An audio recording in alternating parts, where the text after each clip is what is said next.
watu tunaishi kwa wasiwasi, watu hatuna uhakika wa milo mitatu kwa siku hadi na zaidi, kwa sababu chakula tunachokizalisha nchini kinaweza kisitoshe kwa baadhi ya maeneo.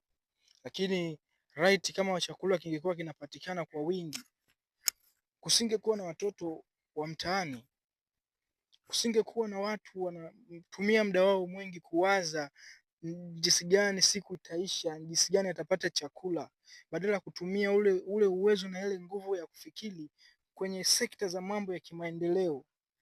Na ndio maana sana utakuta nchi za Afrika kwenye swala la teknolojia, swala la ubunifu tuko nyuma sana. Hii ni kwa sababu kama tu huwezi ukajishibisha wewe mwenyewe mwili wako, basi huna uwezo wa kufanya kitu chochote kile cha kimaendeleo zaidi. Kwa hiyo niwasihi vijana wa Tanzania, Waafrika wenzangu na wote popote pale duniani, kilimo ni namba moja. Ili mambo yote yaweze kufuata, kilimo ni namba moja.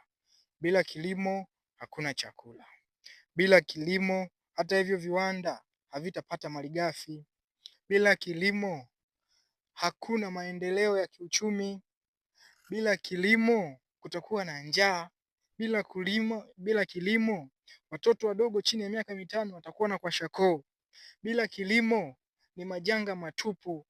Bila kilimo watu watakufa kwa njaa, population ita decrease. Kwa hiyo unaweza ukaona ni jinsi gani kilimo kilivyo na umuhimu. I wish serikali yangu ingewekeza kwenye kilimo, ikawapa fursa vijana, ikawapa pesa, ikatoa mikopo hata kama ni kwa kuwakopa, tukaingia mzigoni. Baada ya miaka 5 tukiungana kwa pamoja tukainvest kwenye kilimo, hakutakuwa na njaa tena.